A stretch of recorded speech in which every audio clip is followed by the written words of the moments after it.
적당하게 치셔요. 감사합니다.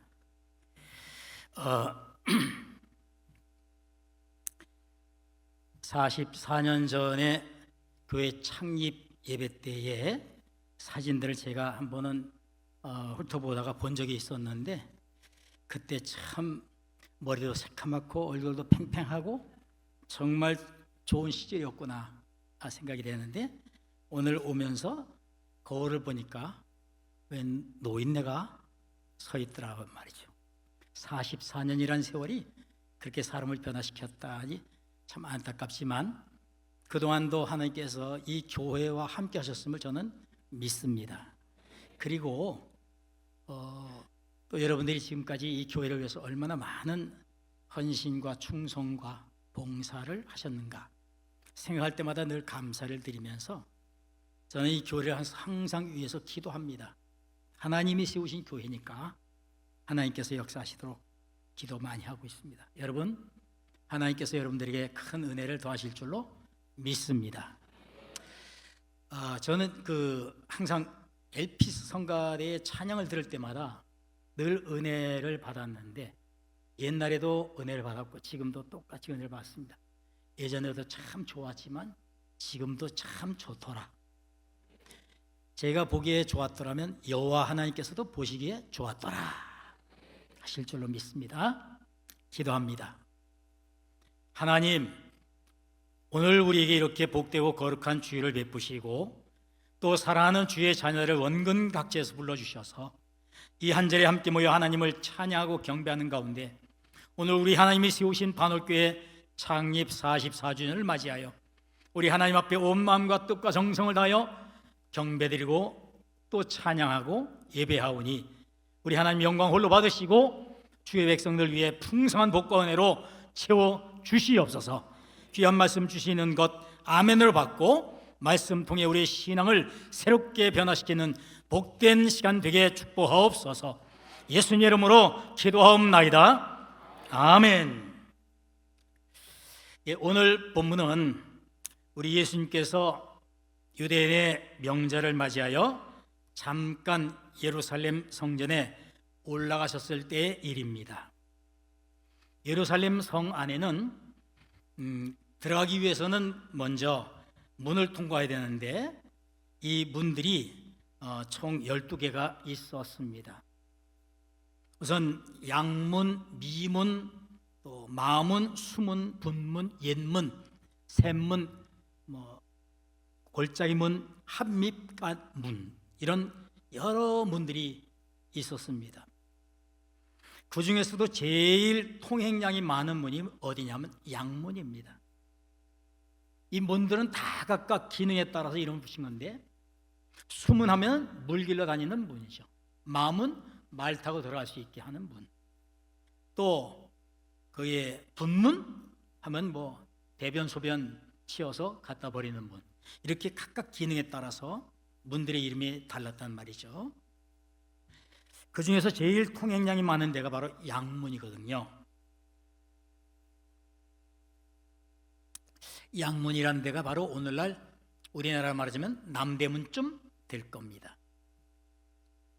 이 양문 곁에 베데스다라고 하는 연못이 하나 있는데, 히브리 말로 벳헤스다라고 하는 말은 벳 하면은 집이란 뜻입니다. 베들레헴 떡집 하듯이 벳 하면 집이란 뜻이고, 히스다 하면은 자비라고 하는 뜻이라 자비의 집이라고 하는 것, 한마디로 지금쯤 말하자면 병원쯤 될 거예요. 그런데 가끔 이 연못에 물이 이렇게 한 번씩 넘쳐 흐를 때, 그때 거기에 먼저 뛰어들어간 사람들은 병이 낫더라 하는 그런 말씀이 있습니다. 그러니까 이 베데스다 연못에는 항상 수많은 병자, 환자, 약자들이 버글버글 모여와 있었죠. 왜? 병 고치기 위해서. 따라서 이 소문은 듣고 수많은 사람들이 이 베데스다를 가득가득 채웠는데, 이때 우리 예수님께서 양문 곁 베데스다 연못가를 지나가시다가 그것을 보니까 참 거기에는 수많은 사람들이 뭔가를 기다리고 간절히 기다리는 안타까운 모습을 보시게 된 거예요. 우리 주님께서 자세히 보시니까 이 베데스다 연못가에 모여 있는 사람들에게서 발견된 공통점이 있는데, 이것이 바로 기다림이라고 하는 그런 공통점이 있더라. 우리 예수님이 그것을 발견하신 거예요. 많은 사람들이 뭔가를 기다리고 있는 거예요. 그 무엇인가를 기다리는가? 자신들의 병을 낫게 할 수 있는 그 뭔가를 위해서 기다리거든요. 성경을 보니까 그 기다림에 대한 것들이 목록이 나와 있어요. 첫째는 뭐냐면 때를 기다리는 겁니다. 때. 3절의 말씀에 보게 되면 이는 천사가 가끔 못에 내려와 물을 움직이게 하는데, 물을 움직이는 때를 기다리는 거예요. 얼마만인지는 모르겠어요. 그렇지만 어쨌든 연못에 물이 한번 분출할 때, 물이 동할 때에 그때 들어간 사람들은 병이 낫는다더라. 두 번째는 뭐냐면 여기에 기적을 기다리는 거예요. 그 물이 움직이는 때 들어가서 병이 낫는 그 기적을 기다리면서 사람들이 다 한없이 기다리고 있는 거죠. 세 번째는 뭐냐면 후원자를 기다리는 거예요. 후원자. 누구든지 병자는 몸을 가누기가 좀 힘든 사람들이 많잖아요. 그럴 때에 누가 후원자가 있으면 물이 동하려고 할 때 같이 옆에서 꽉 붙들고 같이 확 모셔다가 물에다가 먼저 집어넣어주면 된단 말이죠. 자기가 혼자 하는 것보다 후원자들이 옆에서 여러 명이 같이 도와주면 쉽게 고침을 받는다.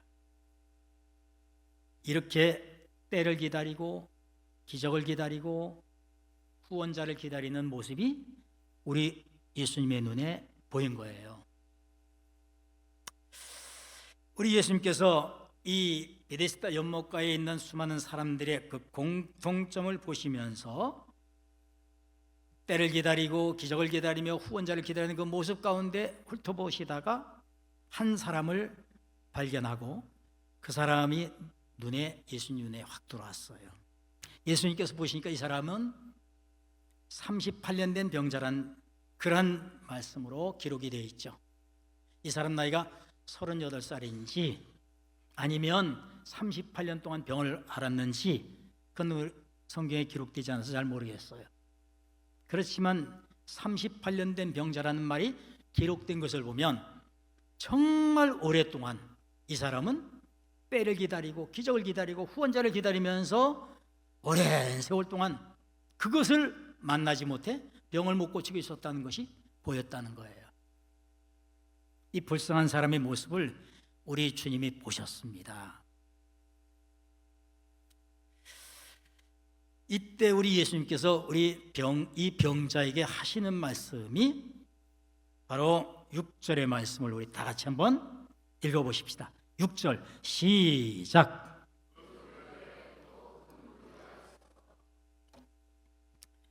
5장 6절 시작.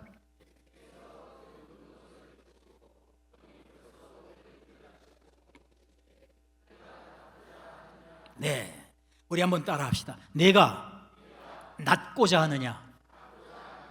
내가 낫고자 하느냐? 하고 물어보신 거예요. 여러분, 이 말씀이 너무 신비하지 않아요? 내가 낫고자 하느냐? Do you want to be healed? Do you want? 너 원하지 않니? To be healed. 뭐를? 고침받기를 원하지 않냐? 낫고자 하지 않냐? 내가 낫고자 하느냐? 하고 물어보신 거예요. 아니, 당연히 낫고자 여기 와서 38년을 있었는지 하여튼 오랜 세월 동안 나으려고 와 있는 것 아니에요. 그런데 왜 우리 예수님 이 사람에게 내가 낫고자 하느냐 하고 물어보셨을까? 여러분, 지금 이 문제는요, 우리들에 있어서 우리들의 오늘날 우리가 살아가는 그러한 믿음의 문제에 아주 중요한 그러한 원리가 있는 거예요. 믿음의 원리, 한마디로 기독교 교리에 가장 중요한 핵심이 들어있다 이겁니다. 우리 예수님께서 이 사람의 상황에 딱 맞는 질문을 하신다면 내가 낫고자 하느냐 하기 전에 여기 물이 동한 때가 언제였니? 때를 물어보셨을 것이고 여기에서 들어갔던 사람들이 얼마나 많이 고침을 받고 나갔냐? 그들에 대한 기적을 물어봤을 것이고 너 혹시 도와준 사람이 없었냐? 후원자를 물어보시는 것이 이 사람의 당시의 상황엔 딱 맞는 질문인 거예요. 그렇지 않겠어요? 이 모든 사람들의 공통점이 바로 이 세 가지였으니까. 그런데 우리 예수님께서 전혀 그런 것 관계없이 내가 낫고자 하느냐 하고 물어보셨어요. 이것이 바로 오늘 우리들의 믿음에 있어 가장 중요한 그런 원리인 겁니다. 오늘날 우리들의 믿음 생활에 있어서 가장 많이 나타나는 믿음의 오류가 바로 이 점인 거예요. 우리는 지금까지 우리의 믿음이 잘못되어 있는데도 불구하고 잘 믿는 것처럼 착각하고 있는 그런 분도 있고 때로는 잘 믿는데도 불구하고 내가 잘못 믿는 건 아닌가? 믿음에 대한 이러한 오리적인 인식들을 많이 갖고 살아요. 이게 오늘날 우리들의 현실이거든요. 그래서 오늘 우리 주님께서 이 병자를 보시고 내가 낫고자 하느냐 하시는 질문이 과연 무슨 의미인가를 한번 우리가 살펴봐야 되겠죠. 이게 무슨 말일까? 여러분, 오늘날 우리들에게는 가장 중요한 것이 뭐냐면 우리의 삶에서 제일 중요한 게 믿음이에요. 우리에겐 제일 중요한 게 돈이지. 돈만 있어봐. 세상에 못할 게 어디 있어. 돈이 제일인 줄 알지만 우리 실제로 살아가다 보면 가장 우리 인생에 중요한 게 믿음이라고 하는 거거든요. 아무도 동의를 안 하네. 나 참 설교하는 맛이 믿음이란 것이 무엇보다 중요한 거예요. 네. 그런데 이 믿음이라고 하는 것이 과연 정말 어떤 믿음이 있는 것인가를 우리가 살펴봐야 되겠어요. 우리들의 믿음에는 두 가지 형태의 믿음이 있어요. 첫째는 신념적인 믿음과 또 하나는 신앙적 믿음이라는 것, 이 두 가지가 있습니다. 많은 사람들은 이 두 가지를 착각하든지 하나로 생각하든지 똑같은 것으로 여기는 경우가 참 많습니다. 놀라운 사실은 이 신념적인 믿음과 신앙적인 믿음은 실제로 하늘과 땅처럼 큰 차이가 있는 거예요.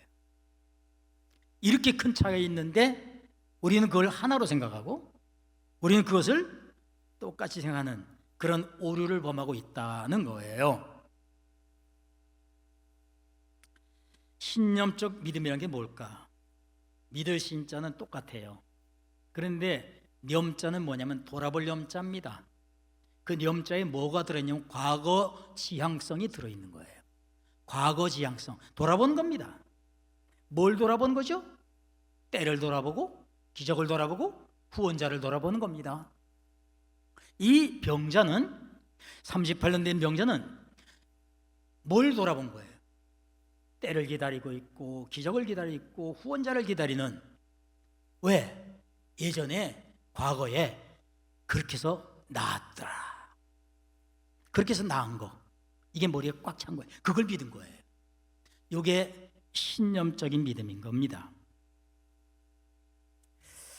과거에 경험했던 거, 과거에 배워서 알았던 지식, 상식, 또 모든 축적된 모든 그런 인식들, 이 과거의 것을 믿는 것, 이것이 바로 신념적인 믿음이에요. 내가 옛날에 해봤더니 안 되더라, 그건 신념입니다. 아이고 절대 내가 다 봐, 안 됐어. 누가 그걸 했어? 안 돼. 이게 신념적인 믿음이거든요. 반대로 신앙적인 믿음이 뭐냐 하면 믿을 신자 똑같아요. 그런데 앙자는 무슨 앙자냐면 바라볼 앙자입니다. 뭘 바라보는 거예요? 과거를 바라보는 거예요? 과거는 돌아보는 거예요. 미래를 바라보는 거예요. 앞날을 바라보는 거예요. 주의 약속을 바라보는 거예요. 하나님이 주신 은혜를 바라보는 거예요. 그게 신앙인 줄로 믿습니다. 그래서 이 신앙적인 믿음이라는 것, 바로 우리가 지금 착각하고 있는 게, 많은 사람들이 오늘날 많은 착각을 하는 것이 바로 이 신념과 신앙을 거꾸로 알고 있는 그런 경우가 너무 많아요. 신념은 과거 지향적인 믿음이고요, 신앙은 미래 지향적인 믿음이고요, 신념은 주관적인 믿음이고요, 신앙은 객관적인 믿음이에요. 주관적인 믿음이 뭐냐면 내가 믿고 싶으면 믿고 말고 싶으면 말고 내 스스로 주관에 따라 믿는 거예요. 내가 안 믿으면 죽었다 깨나도 안 되는 거죠. 내가 믿으면 누가 콩으로 메주 쓴다 해도 믿어요.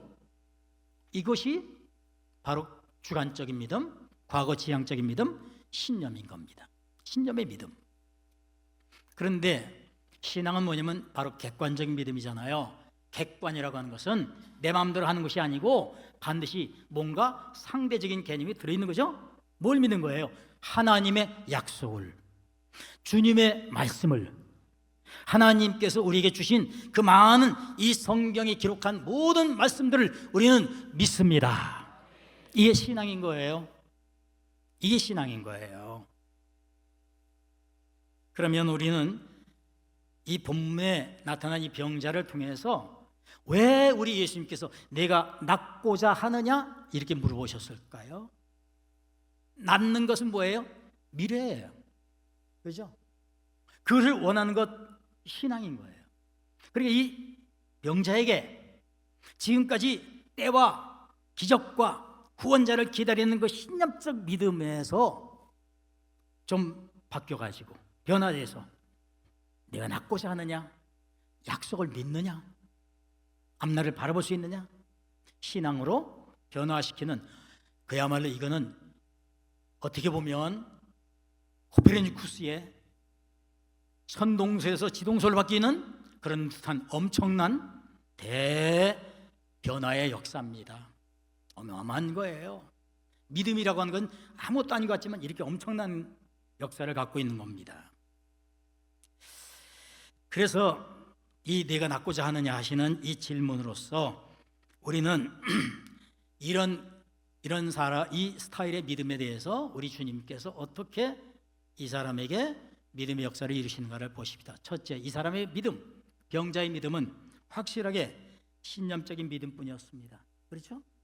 말씀을 보세요. 7절을 읽어보십니다. 7절 시작.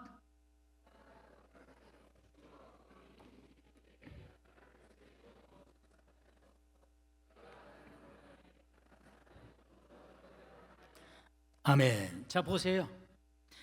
병자가 대답하되 주여 물이 움직일 때에 나를 못에 넣어줄 사람이 없어 내가 가는 동안에 다른 사람이 먼저 내려가나이다. 과거의 모든 일들을 가지고 물이 움직일 때에 나를 못에 넣어줄 사람이 없어서 때 후원자, 그래서 들어가지 못해 기적을 못 체험하지 못했습니다. 이 사람이 몽땅 그 사람이 갖고 있는 모든 그 병에 대해서 낫는다고는 믿음은 오직 신념적인 믿음만 가득 찼던 거죠. 성경은 바로 그걸 말씀하고 있어요. 그때에 우리 주님께서 이 병자에게 주시는 말씀이 바로 신앙적인 믿음이라고 하는 겁니다. 여러분, 이 신앙적인 믿음으로써 신념이라고 하는 그런 것에서 지금 성화되어서 완전히 변화되어서 신앙으로 올라가는 그러한 놀라운 기적을 이 병자가 체험을 하게 되게 씁니다. 바로 그거예요. 8절의 말씀을 한번 우리 다시 또 읽어보십시다. 8절 시작. 예수께서 이르시되 일어나 네 자리를 들고 걸어가라 하시니, 여러분, 일어나 네 자리를 들고 일어나 걸어가라. 이 사람은 지금 그럴 처지도 그럴 몸도 아니었어요. 그런 상태가 아니었잖아요. 그런데 내가 낫고자 하느냐, 이제 신념에서 신앙으로 바꿔주시는 말씀을 하셨죠. 그 다음에 네 자리를 들고 일어나 걸어가라. 내가 널 도와줄게. 물이 동할 때까지 기다려봐. 내가 너 도와줄게. 내가 너 후원자 돼줄게. 그 때가 언제인지 좀 기다려. 다른 사람한테 물어봐서 언제쯤 이게 물이 오르는지 한번 알아봐 줄게. 우리 주님 그렇게 안 하셨잖아요. 하찮은 그 신념적인 그런 믿음으로 지금까지 그렇게 오랜 세월 동안 아무런 기적과 능력과 어떤 고침과 치유의 역사를 받지 못한 이 불쌍한 사람에게 우리 주님께서 얼마나 기가 막힌 말씀 한마디, 내가 낫고자 하느냐? 네 자리를 들고 일어나 걸어가라. 바로 신앙의 가장 귀중한 은혜를 베풀어 주신 줄로 믿습니다. 이제 마지막 9절을 우리가 한번 보시고 말씀을 마치겠습니다. 9절 시작. 그 사람이 곧 나아서 자리를 들고 걸어가니라. 아멘. 크게 아멘. 여러분, 바로 이거예요. 이 사람 병자가 치유되는 거, 우리 예수님께서 수없이 많은 사람들을 치유해 주셨잖아요.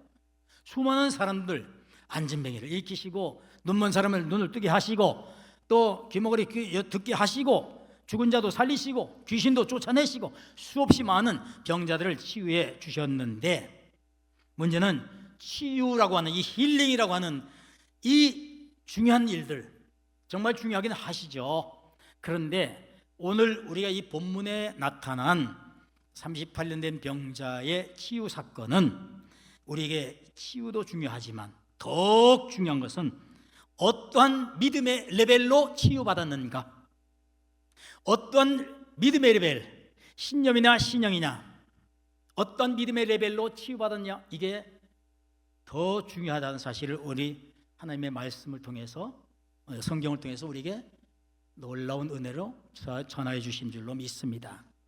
우리가 때때로 살다 보면 하나님의 은혜 받을 때가 한두 번이 아니에요. 하나님의 사랑받고 축복받고 기적 같은 일을 체험할 때가 한두 번이 아니죠. 그럴 때는 기뻐하고 감사하고 하죠. 그때마다 여러분 꼭 기억하십시오. 내가 이거 신념으로 이걸 받았는지, 신앙의 레벨로 내가 이 기쁨과 기적과 능력을 받았는지, 항상 내 믿음에 대해서 여러분들의 좌표를 신앙적 믿음에다가 맞추어 나가시기를 주의 이름으로 축원합니다. 하나님은 여러분들에게 항상 신앙을 요구하십니다. 신앙적 믿음을 요구하셔요. 그 신앙적 믿음에 여러분들이 딱 대답해 드리시면 하나님은 여러분들에게 무궁무진한 축복, 이 병자를 38년 된 병자를 고치신 그 이상의 놀라운 축복으로 여러분들의 삶에 복을 더하실 줄로 믿습니다. 할렐루야. 기도합니다. 하나님, 오늘 우리에게 주신 이 복된 날 거룩한 주일을 통해서 우리 하나님 주신 귀한 말씀의 은혜 나누도록 축복하심을 감사합니다. 항상 하나님을 향한 뜨거운 믿음의 마음, 신앙의 믿음으로 우리 하나님을 섬기며 살아가며 복받는 주의 자녀들 되게 축복해 주시옵소서. 예수님 이름으로 기도하옵나이다. 아멘.